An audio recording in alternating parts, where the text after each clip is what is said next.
Oke, selamat pagi, siang, sore, dan malam teman-teman semua. Assalamualaikum warahmatullahi wabarakatuh. Sebelumnya, perkenalkan kami dari kelompok Tourism Design A1 dengan objek wisata Desa Adat Osing Kemiren. Sebelumnya, perkenalkan nama saya Difran Pramadya Ashifa dengan NRP 065. Kenalkan, saya Kesya Aurelia Fitrian dengan NRP 033. Perkenalkan, saya Mutiara Zahra dengan NRP 051. Kenalkan, nama saya Brian Dharma dengan NRP 057. Oke, terima kasih teman-teman atas perkenalannya. Lalu akan dilanjutkan oleh Mutia untuk menjelaskan overview dari Desa Adat Osing Kemiren. Saat ini, minat terhadap budaya tradisional semakin menurun akibat pengaruh globalisasi dan budaya populer. Padahal, di Indonesia sendiri memiliki kekayaan budaya yang sangat besar. Namun, sebagian mulai terancam karena kurangnya regenerasi. Salah satu pendekatan yang bisa dilakukan adalah melalui cultural tourism, di mana budaya tidak hanya menjadi tontonan, tapi juga media edukasi dan pelestarian. Desa wisata adat Osing Kemiren menjadi contoh living culture, di mana budaya masih dijalankan dalam kehidupan, baik dari arsitektur, sistem sosial, maupun ruang komunal. Jika dikaitkan dengan SDGs, pengembangan desa wisata ini berkontribusi pada beberapa poin, seperti SDG 11 dalam menjaga keberlanjutan pemukiman dan budaya, SDG 8 dalam meningkatkan ekonomi masyarakat lokal, SDG 4 sebagai media edukasi budaya, dan SDG 12 dalam mendukung praktik hidup yang lebih berkelanjutan. Sehingga dapat disimpulkan bahwa cultural tourism di Desa Osing Miren tidak hanya berperan sebagai daya tarik wisata, tapi juga sebagai medium pelestarian budaya yang berkelanjutan. Lalu, untuk lokasi penelitian berada di Desa Osing Miren Banyuwangi yang dihuni oleh suku Osing dengan berbagai kesenian seperti tari gandrung dan barong ider bumi. Mayoritas masyarakat bekerja sebagai petani dengan lingkungan yang dikelilingi oleh sawah dan hutan sehingga menciptakan suasana yang alami. Fasilitas umum seperti penginapan dan rumah makan sudah ada, namun masih bisa dikembangkan. Dari sisi arsitektur sendiri, rumah adat masih menggunakan material lokal seperti kayu bendo dan kayu kelapa, sehingga mencerminkan identitas dan keberlanjutan. Untuk studi pengguna sendiri terbagi 5 kelompok, yaitu masyarakat lokal, UMKM, wisatawan, pemerintah, dan komunitas budaya. Masyarakat berperan menjaga budaya, UMKM menggerakkan ekonomi, dan wisatawan menjadi pengguna yang mencari pengalaman. Penghuni rumah adat terdiri dari berbagai usia dengan aktivitas harian dan budaya. Sementara wisatawan memiliki kebutuhan ruang yang lebih variatif seperti eksplorasi dan interaksi. Artinya, ruang harus mampu mengakomodasi kebutuhan masyarakat sekaligus memberikan pengalaman wisata yang menarik. Next, untuk hasil observasi menunjukkan bahwa kekuatan utama ada pada identitas arsitektur dan kualitas estetika yang sudah sangat baik. Namun, aspek seperti konektivitas ruang, kenyamanan, dan kejelasan fungsi masih berada di tingkat sedang. Sementara itu, wayfinding menjadi yang paling lemah, sehingga orientasi ruang masih membingungkan. Jadi, ruang ini kuat secara visual, tetapi masih perlu penguatan dari sisi fungsional dan pengalaman pengguna. Next, untuk permasalahan utama adalah aktivitas budaya yang belum berlangsung secara rutin, sehingga suasana living culture belum terasa konsisten. Selain itu, atraksi interaktif masih terbatas, keterlibatan masyarakat belum merata, dan informasi kegiatan belum tersampaikan dengan baik. Akibatnya, wisatawan hanya datang untuk melihat tanpa mendapatkan pengalaman budaya yang mendalam. Selanjutnya merupakan penjelasan mengenai desain manifesto yang sudah saya rancang, dimulai dari statement. Saat ini, desa wisata adat Osing Kemiren cenderung hanya menjadi tempat melihat-lihat bagi wisatawan yang tidak melakukan reservasi. Pengunjung datang, duduk sebentar, lalu pergi, sehingga pengalaman yang didapat kurang dalam. Hal ini juga berdampak pada minimnya manfaat ekonomi bagi masyarakat dan kurang tersampaikannya nilai budaya kepada wisatawan. Padahal, desa ini memiliki potensi besar untuk menjadi ruang yang lebih hidup dan bermakna. Oleh karena itu, pada bagian positioning, perencanaan ini mengusung konsep sustainable cultural tourism yang dipadukan dengan interactive cultural experience. Artinya, desa ini tidak hanya menjadi objek, tetapi menjadi medium interaksi antara masyarakat dan wisatawan. Tujuannya adalah menciptakan pengalaman yang lebih aktif, interaktif, dan berkesan sekaligus mendukung keberlanjutan budaya dan ekonomi lokal. Masuk ke diagram konsep, terdapat beberapa isu utama, yaitu pengalaman yang monoton, intensitas aktivitas yang rendah, dan penataan ruang yang belum optimal.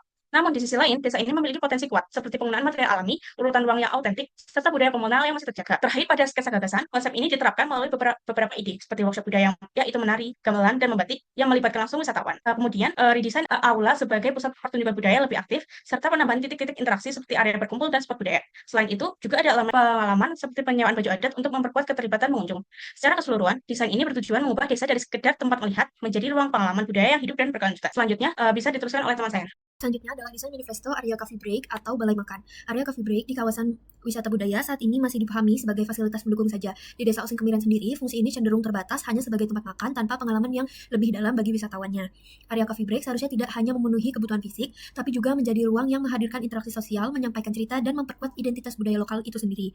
Dari situ muncul beberapa konsep utama, yaitu menjadikan area coffee break ini sebagai ruang multifungsi berbasis experiential space. Di dalamnya terdapat cooking class, ruang interpretasi, hingga area produksi dan distribusi yang bisa mendukung ekonomi lokal sekaligus memperkaya pengalaman wisatawan.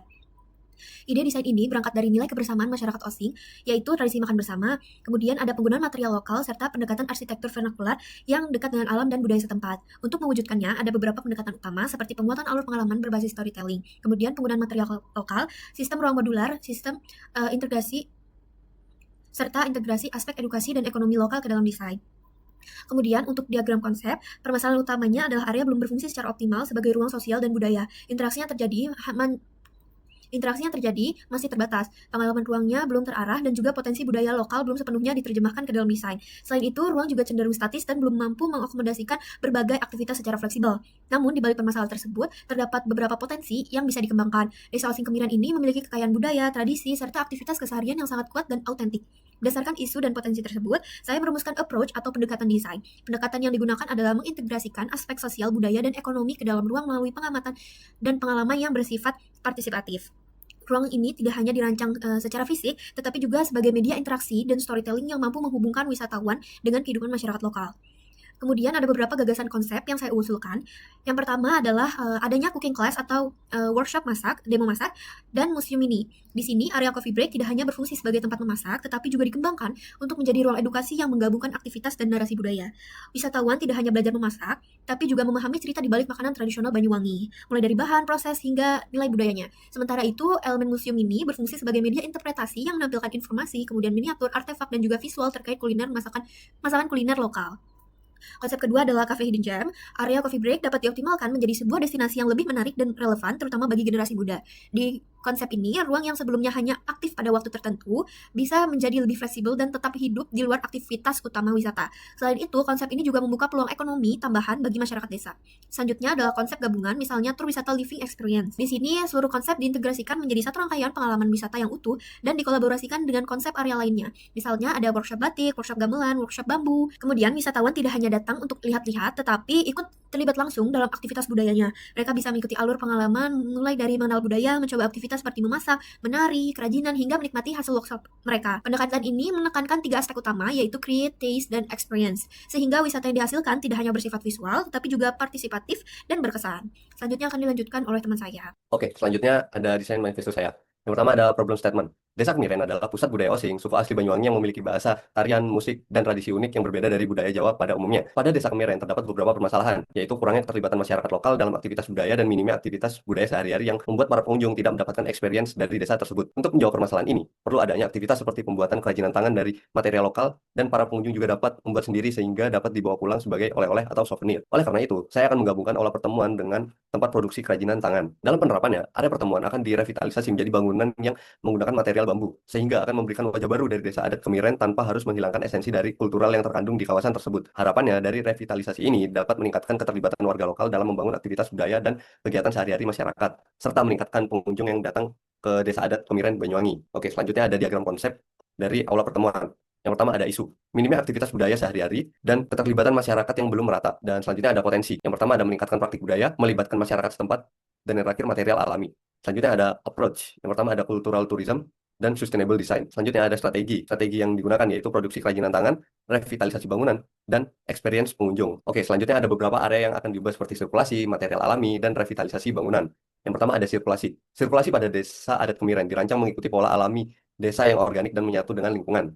Jalur utama berupa jalan setapak linear yang menggabungkan antara bangunan dan ruang aktivitas. Selain itu, terdapat eksplorasi bentuk sirkulasi yang lebih ekspresif melalui struktur lengkung berbahan alami yang berfungsi sebagai koridor. Sirkulasi ini tidak hanya berfungsi sebagai jalur pergerakan, tetapi juga sebagai bagian dari pengalaman yang memperkuat identitas budaya. Yang kedua ada material alami dan produk. Penggunaan material alami menjadi konsep utama dalam perancangan, dengan bambu sebagai elemen yang dominan. Bambu dimanfaatkan dalam berbagai bentuk, mulai dari struktur bangunan, elemen interior, hingga produk kerajinan seperti tas, anyaman, dan dekorasi. Pendekatan ini tidak hanya mendukung aspek estetika, tetapi juga memperkuat nilai lokalitas, ramah lingkungan, serta memberdayakan potensi sumber daya alam setempat. Dan yang terakhir ada revitalisasi bangunan. Revitalisasi bangunan dilakukan dengan mempertahankan bentuk dasar arsitektur tradisional desa adat Kemiren, kemudian dipadukan dengan sentuhan desain baru yang lebih adaptif dan fungsional. Bangunan aula pertemuan menjadi fokus utama, yang dikembangkan sebagai ruang multifungsi untuk aktivitas budaya, produksi kerajinan, dan interaksi pengunjung. Elemen tambahan seperti struktur bambu modern dan ruang terbuka semi-outdoor diterapkan untuk meningkatkan kualitas ruang dan mempertahankan identitas budaya. Revitalisasi ini bertujuan menciptakan keseimbangan antara pelestarian budaya, sehingga tetap relevan dan aktif digunakan oleh masyarakat. Selanjutnya bisa lanjut dengan teman saya. Oke, selanjutnya masuk ke desain manifesto dari area pendopo wisata atau visitor center dari Desa Adat Osing Kemiren. Untuk problem statement-nya adalah saat ini Desa Wisata Osing masih minim wayfinding dan signage, sehingga pengunjung kesulitan orientasi serta aktivitas budaya kurang terlihat dalam kunjungan biasa. Untuk menjawab hal ini, diusulkan pendopo wisata sebagai titik awal yang menjadi pusat orientasi sekaligus pengenalan budaya. Konsepnya menghadirkan bangunan otentik berbasis arsitektur rumah adat Osing lengkap dengan signage yang kuat sebagai penanda kawasan dan identitas visual desa. Di bawahnya ada pendopo berfungsi sebagai ruang informasi, tempat pemesanan guide oleh Pok dan Wis, serta mini exhibition yang menampilkan budaya Osing seperti barang dan bumi, memper kasur, dan ritual lainnya. Tata ruang dibuat terbuka agar alur pengunjung mudah dipahami, dengan tahapan area cindera mata yang akan menawarkan mendapatkan oleh-oleh ketika pengunjung selesai mengunjungi desa adat wisata Osing. Lalu di sini saya juga sudah membuat customer experience strategy matrix, di mana ada value proposition, solution ideas, dan terakhir customer data problem. Untuk customer data problem, saya ambil 2 permasalahan. Yang permasalahan pertama adalah wayfinding, lalu ada aktivitas budaya yang jarang terlihat dalam kunjungan biasa. Lalu untuk problem tersebut adalah problem yang akan saya fokuskan kepada desain saya untuk mendukung area pendopo wisata atau visitor center. Untuk solusi pertama ada pendopo sebagai visitor center dengan value proposition titik awal kunjungan terarah. Lalu solusi kedua adalah mini exhibition budaya Osing untuk dengan value proposition informasi budaya yang lebih terpusat untuk desa wisata adat Osing Kemiren. Lalu selanjutnya ada solusi display artefak plus storytelling budaya. Di sini value-nya adalah pengalaman budaya yang lebih terasa karena sebelumnya belum terlalu terasa dari wisata desa adat Osing Kemiren. Lalu selanjutnya ada penyediaan guide oleh Pok Darwis dengan value proposition interaksi budaya secara langsung. Lalu ada solution ideas dari pendopo sebagai ruang pembuka pengalaman sebelum masuk ke desa Osing Kemiren dengan value proposition transisi yang lebih bermakna dari awalnya dunia luar hingga masuk ke desa adat Osing Kemiren. Lalu selanjutnya ada exhibition plus visual budaya Osing yang dimana value proposition adalah wisata edukatif dan informatif. Lalu selanjutnya ada solution idea dari material asli plus arsitektur Osing yang tetap dijaga. Di sini value proposition-nya adalah suasana otentik dari desa Osing Kemiren. Lalu ada solution ideas yaitu area Cidramata di akhir alur. Di sini value proposition-nya adalah pengalaman lengkap. Untuk gambar-gambarnya bisa dilihat seperti apa yang kemungkinan akan saya buat. Lalu untuk area pendopo wisata atau visitor center di sini berperan sebagai supporting atau penyupport atau transisi sebelum masuk ke desa adat wisata Osing Kemiren yang didesain oleh teman-teman saya. Diharapkan desain dari saya juga bisa tetap mensupport dari teman-teman saya yang ada di dalam desa adat wisata Osing Kemiren. Mungkin sekian dari kelompok kami, kurang lebihnya mohon maaf. Wassalamualaikum warahmatullahi wabarakatuh.